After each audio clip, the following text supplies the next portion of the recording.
В Баку завершился второй день 6-го Всемирного форума по межкультурному диалогу на тему «Диалог ради мира и глобальной безопасности», организованный правительством Азербайджана в партнерстве с ЮНЕСКО, Альянсом цивилизаций ООН, Всемирной туристской организацией и ИСЭСКО. В мероприятии приняли участие 700 высоких гостей, представляющих более 100 стран мира.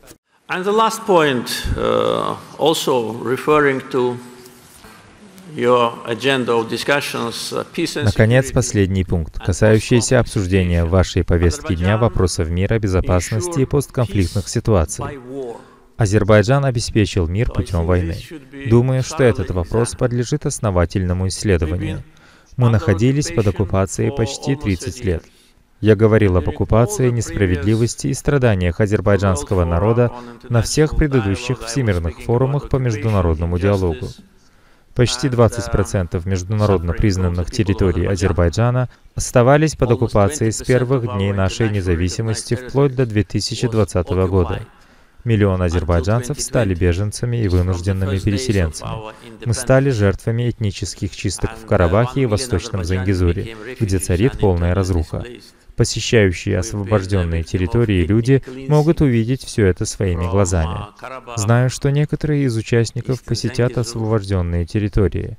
Да, мы возвышали свой голос. Мы много работали на дипломатическом треке. Все крупные международные организации приняли резолюции и решения, требующие вывода армянских войск. В их число входило и 4 резолюции Совета Безопасности ООН. Но это не сработало. Не было механизма их реализации. Армения их просто игнорировала.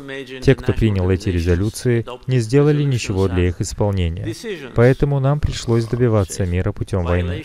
В результате 44-дневной Отечественной войны в 2020 году мы смогли освободить большую часть своих территорий. А в сентябре прошлого года мы полностью восстановили нашу территориальную целостность и суверенитет. На данный момент мы находимся в постконфликтной ситуации. И тут, опять же, именно Азербайджан первым выступил с инициативой, предложив Армении начать переговоры о мирном соглашении. Именно Азербайджан разработал основополагающие принципы и даже подготовил проект мирного соглашения. В настоящее время переговоры между нашими странами ведутся на основе нашего проекта предложений. Итак, после почти 30 лет страданий, нарушений международного права, полного разрушения армянскими вандалами всех наших культурно-исторических объектов, в том числе 65 из 67 мечетей, мы силой освободили наши территории, несмотря на мощные противодействия со стороны стран-спонсоров Армении. Хотя в сентябре прошлого года мы полностью восстановили территориальную целостность и суверенитет Азербайджана и стали объектом необоснованных политических нападок со стороны Армении и так называемых гарантов, мы сделали предложение о мире. Сейчас мы наблюдаем положительную динамику на пути мирного урегулирования. Одновременно началась работа по делимитации границ. Ведутся даже работы по демаркации. Кстати, все это происходит прямо сейчас. Нашим двум странам удалось добиться этого без каких-либо посредников.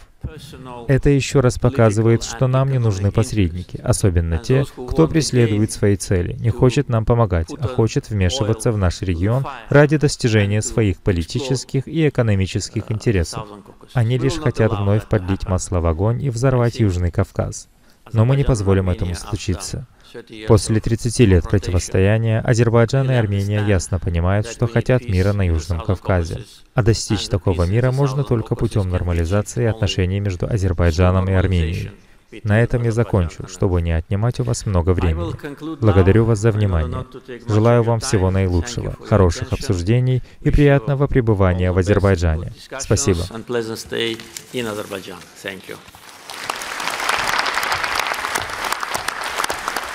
Форума начался с выступления председателя парламента Республики Ирак Мохсена Али-Акбара Аль-Мандулави.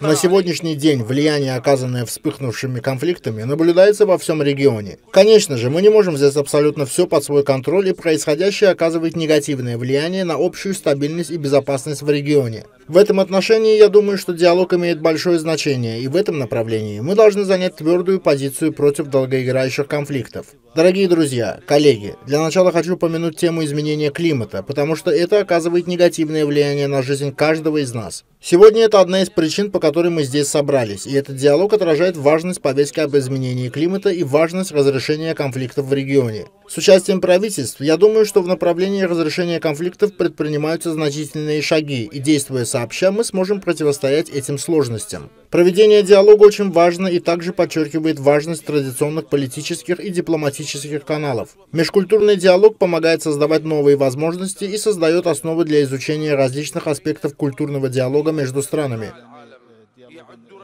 Выступление продолжил президент Сената парламента Малайзии Датук Мутанг Тагал. Он подчеркнул, что сохранение и популяризация культурного наследия жизненно важны для развития диалога о разнообразии и взаимопонимании во всем мире. ЮНЕСКО определяет культурное наследие как наследие материальных и нематериальных элементов, унаследованных от прошлых поколений, сохраняемых в настоящем и восстанавливаемых для будущего. Это включает в себя физические артефакты, такие как памятники и археологические объекты, а также традиции и языки. Сохранение и популяризация культурного наследия жизненно важны для развития диалога о разнообразии и взаимопонимании во всем мире. Уважаемые гости, дамы и господа, сохранение культурного наследия крайне важно. Это свидетельство национальной самобытности и богатой истории.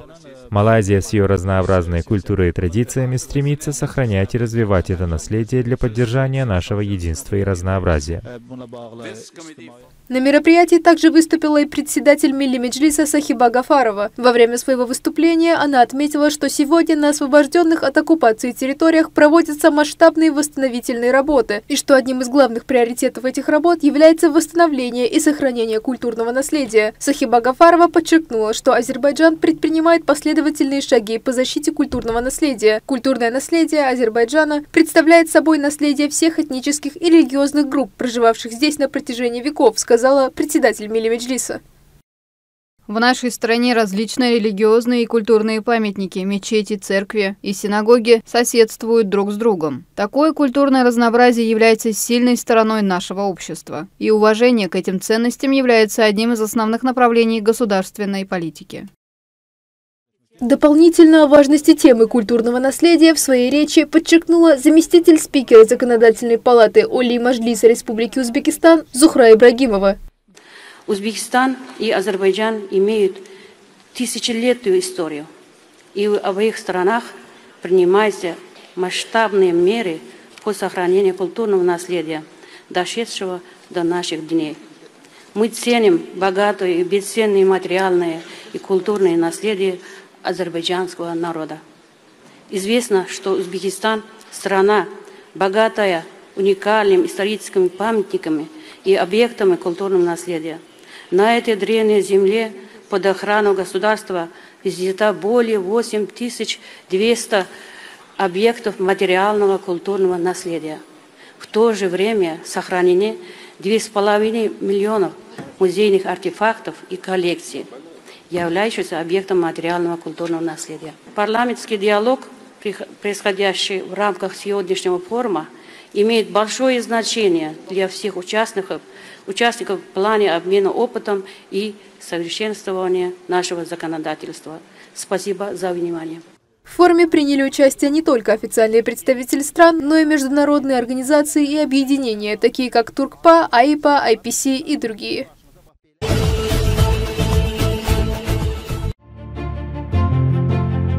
2 мая президент Азербайджанской республики Ильхам Алиев принял заместителя председателя Совета Федерации Российской Федерации Константина Косачева и председателя Комитета Государственной Думы по делам СНГ, евразийской интеграции и связям с соотечественниками Леонида Калашникова.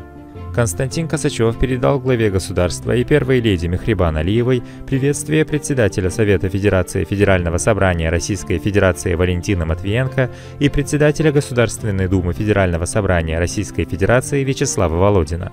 Президент Ильхам Алиев поблагодарил за поздравления и попросил передать его приветствие Валентине Матвиенко и Вячеславу Володину. Поздравив главу государства с организацией 6-го Всемирного форума по межкультурному диалогу на высоком уровне, Константин Косачев подчеркнул огромный международный интерес к этому мероприятию.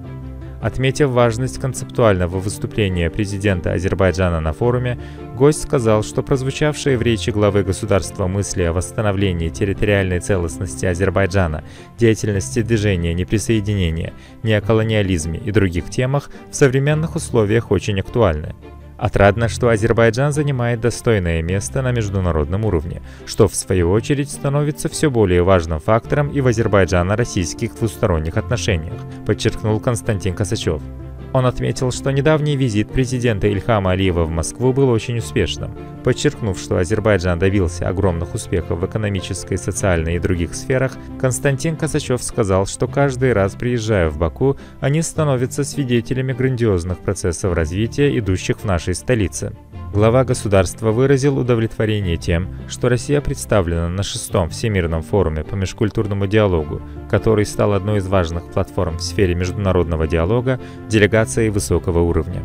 Коснувшись своего недавнего визита в Москву, президент Ильхам Алиев подчеркнул, что он был очень продуктивным и еще раз продемонстрировал стратегический характер наших союзнических отношений. Глава государства особо подчеркнул проведенную совместно с президентом России Владимиром Путиным встречу с ветеранами и работниками железнодорожной отрасли в Москве по случаю 50-летия Байкало-Амурской магистрали. На встрече были с удовлетворением отмечены исключительные заслуги великого лидера Гейдара Алиева в реализации Байкало-Амурской магистрали в период его работы в руководстве СССР, несмотря на то, что даже в советское время существовали некоторые силы, выступавшие против этого проекта, были многочисленные технические, бюрократические и естественные препятствия. Президент Ильхам Алиев подчеркнул, что Азербайджан и Россия, как два соседних государства, оказывают друг другу взаимную поддержку, взаимное уважение и демонстрируют максимальный уровень взаимодействия в решении важнейших вопросов двусторонней и многосторонней повестки. Президент Азербайджана отметил, что Россия играет основополагающую роль в вопросах безопасности в нашем регионе и не только. Подчеркнув поступательное развитие двусторонних отношений, президент Ильхам Алиев расценил это как важный фактор развития региона Южного Кавказа и более широкой географии. Глава государства заявил, что за 4 года руководства движением неприсоединения, а также входя в настоящее время в тройку председательства этого института, Азербайджан выступил со многими значимыми инициативами, приложил большие усилия, связанные с важными вопросами, в том числе борьбой с неоколониализмом. Сообщив, что Азербайджан проводит мероприятия на эту тему как в Азербайджане, так и за его пределами, президент Ильхам Алиев сказал, что наша страна и дальше будет продолжать усилия, направленные на разоблачение преступлений неоколонизаторов в прошлом и на современном этапе, в явлении двойных стандартов в отношении других стран и народов. На встрече было выражено удовлетворение всесторонним развитием сотрудничества между законодательными органами двух стран. Была отмечена важность организации в прошлом году в административном здании Государственной Думы России выставки, посвященной столетию великого лидера Гейдара Алиева, с участием председателя Государственной Думы Вячеслава Володина. Было выражено удовлетворение развитием в последнее время сотрудничества между Азербайджаном и Россией в сфере туризма и увеличением числа туристов, приезжающих в Азербайджан из России. Увеличение числа авиарейсов между городами двух стран было расценено как позитивный фактор. Глава нашего государства заявил, что восстановление допандемийных числа туристов и показателей в туристической сфере уже реально. В ходе беседы было затронуто сотрудничество между Азербайджаном и Россией в гуманитарной сфере. В этой связи подчеркнута забота, проявляемая о русском языке в нашей стране, преподавании русского языка в школах. На встрече состоялся обмен мнениями о перспективах развития транспортного коридора Север-Юг.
Бакинский дом КОП сдан в использование предпринимателями с января 2023 года. Баку SME House предоставляет услуги, необходимые для ведения предпринимательской деятельности субъектам бизнеса, государственными и частными учреждениями. В целом, в Баку SME House предпринимателям предлагается более 150 услуг 29 государственными учреждениями и более 100 услуг 20 частными учреждениями. Таким образом, предпринимателям помогут при обращении в Бакинский дом КОП по вопросам регистрации бизнеса, получения лицензий и разрешений, подготовки бизнес-плана, доступа к льготным финансовым ресурсам, налогообложению, таможне, рекламы, безопасности пищевых продуктов, подключения к коммунальным услугам, нотариальных и других вопросов, необходимых для активности предпринимательской деятельности. В Бакинском доме КОП также есть помещение для обучения стартапов и посредничества в домах малого и среднего бизнеса, где государственные и бизнес-услуги предоставляются предпринимателям в едином пространстве. Услуги предоставляются на основе принципов эффективности, прозрачности, вежливости и удобства. Сбор бизнес-услуг в одном месте, экономия времени и затрат, а также эффективность – основные преимущества домов малого и среднего бизнеса. Добрый день, Тимур Бей. Вы сегодня, наверное, нашим телезрителям расскажете о вашей деятельности, когда вы созданы и какие цели и задачи. Добрый день, Чума Ханум. Во-первых, хочу поблагодарить команду телеканала ТВ за возможность рассказать о большом потенциале для сотрудничества и взаимодействия азербайджанских и кыргызских предпринимателей. Для начала расскажу о представляемом мной агентстве. Агентство по развитию малого и среднего бизнеса Азербайджанской Республики было создано в 2017 году. В прошлом году мы отмечали 5-летие нашей деятельности.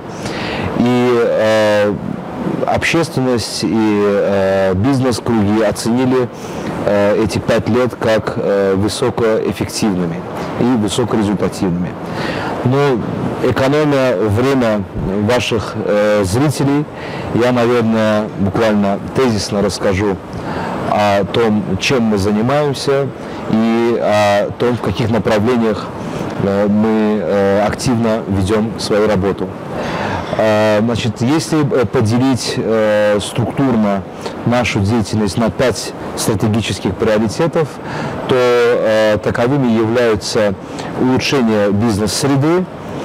Этот приоритет, он относится к активному взаимодействию с общественным советом при агентстве, в котором представлены различные ассоциации в зависимости от сферы деятельности предпринимателей.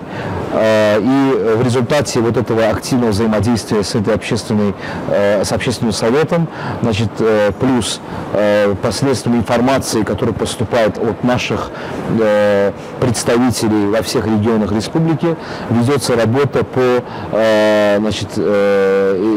инициации законодательных реформ с целью улучшения бизнес-климата и для субъектов, не только для субъектов малого, среднего, то есть микро, малого и среднего предпринимательства. Также в рамках этого стратегического приоритета осуществляется работа по медиации, то есть разрешению определенных споров, каких-то конфликтов в бизнес-среде.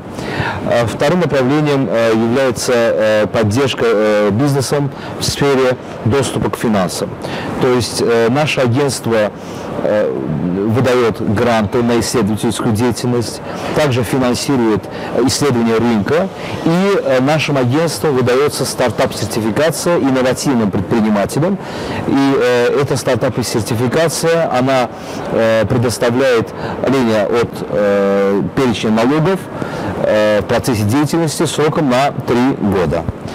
Следующим пунктом я бы хотел обозначить это смарт-управление, то есть умное управление. Сейчас это достаточно актуальная тоже тема. Это больше относится к цифровой трансформации, а также к предоставлению услуг как G2B, то есть государство бизнесу, так и бизнес бизнесу посредством каких-то цифровых решений. Дальше это доступ к знаниям, то есть у нас достаточно широкая сеть центров развития МСП, тоже по регионам, и в этих центрах, значит, предоставляется тренинги, консультативы и так далее предпринимателям для увеличения бизнес-грамотности. И то есть предпринимателям предоставляется тот, значит, перечень знаний, который необходим им для осуществления успешной деятельности. И пятый пункт, который, в принципе, я раскрою больше, значит, этот пункт заключается в помощи предпринимателям в выходе на рынки. То есть здесь речь идет не только об Азербайджане, но также и о зарубежных рынках. Да, это государственная поддержка малого и среднего бизнеса. То есть мы как помогаем предпринимателям, значит, выходить на рынок в Азербайджане, то есть сотрудничество с торговыми сетями и так далее, участие на выставках и каких-то, значит, международных предприятиях. Также это на международных мероприятиях. Также это и, значит, создание возможности для предпринимателей выходить на иностранные, на зарубежные рынки. И как раз вот в этом направлении, значит, с целью поиска и улучшения бизнес-возможностей для азербайджанских предпринимателей за пределами страны, значит, нашим агентством активно ведется работа по налаживанию двухсторонних отношений с аналогичными организациями значит, бизнес-сообществами в других странах. И в частности, большая работа ведется и по направлению Кыргызстана.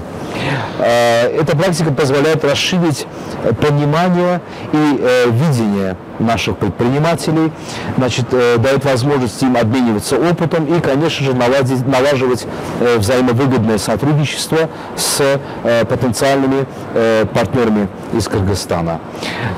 И я хочу добавить, вот недавно вы знаете, что был визит, официальный визит господина президента Кыргызской республики и наоборот, и Азербайджанской республики, президент посетил Кыргызстан. По-вашему, по вашей сфере, как она отразилась? Отразилась ли? Какие работы ведете по этому направлению? Хороший вопрос, Хюкюме ханым.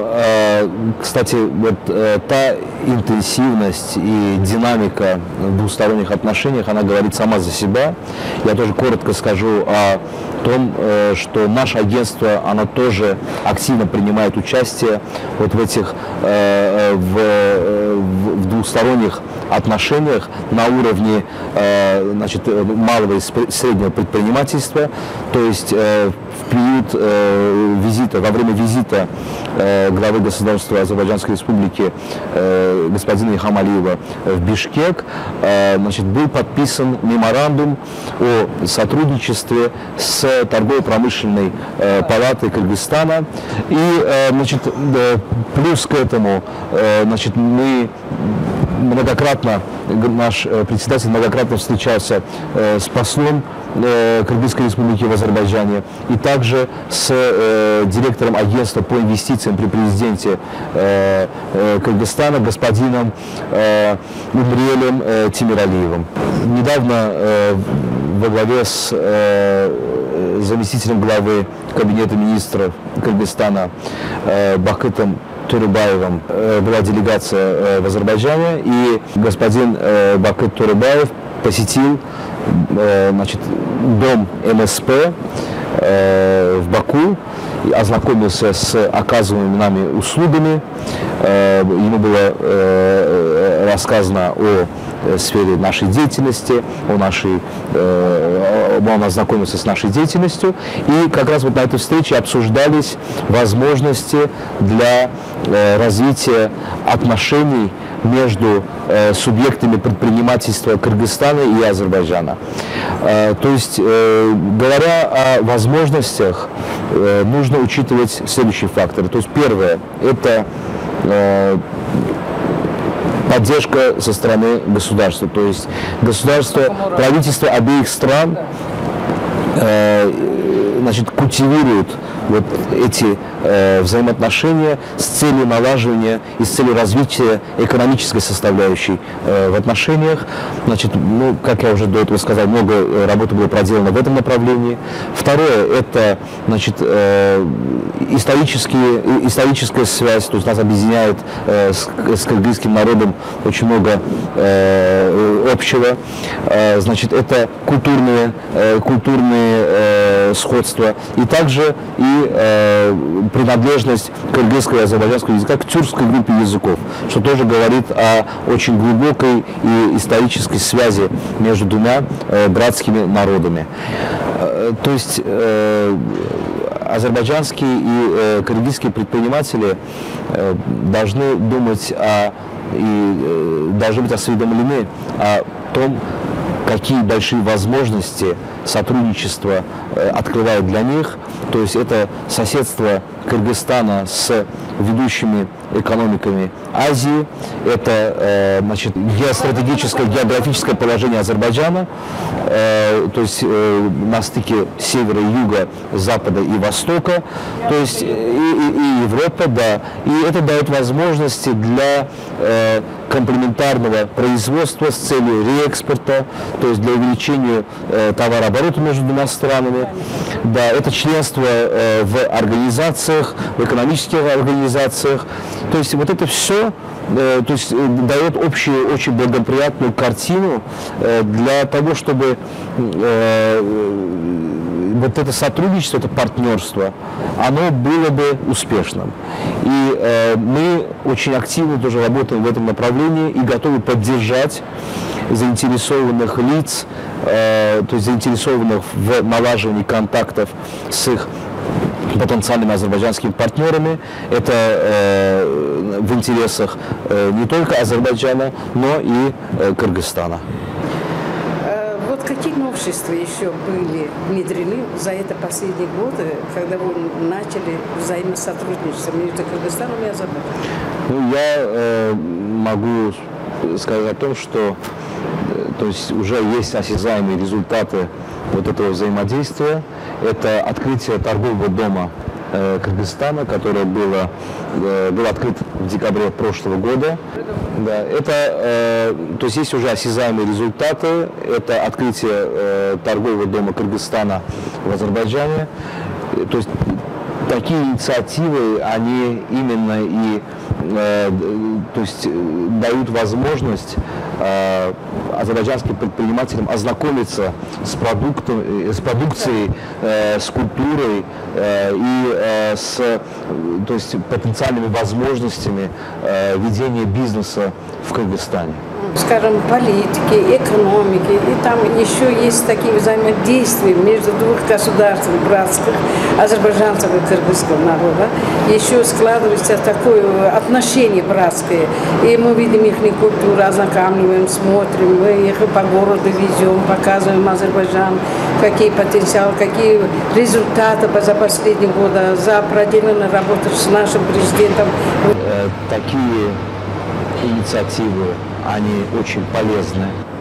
Я сам был в составе делегации в позапрошлом году, был в Бишкеке и вернулся оттуда под большим впечатлением от теплоты, от этого дружеского отношения, от теплого отношения со стороны от гостеприимства, от кухни и, конечно же, от природы Кыргызстана. И даже вот этот рабочий визит, с которым мы были там, я был в составе делегации, после этого, то есть я до сих пор поддерживаю контакты с моими коллегами из Кыргызстана, и мы периодически созваниваемся. То есть это говорит о том, что родство, оно на каком-то подсознательном уровне, оно сказывается. Вот эта теплота, она чувствуется. И, конечно же, вот как вы сказали, то есть экономическая составляющая, она да, она необходима, она укрепляет взаимоотношения, но когда вот в истоках взаимоотношений также есть какое-то культурное и историческое родство и братство, да, то есть это вообще делает взаимодействие не только полезным, но и очень приятным. Да.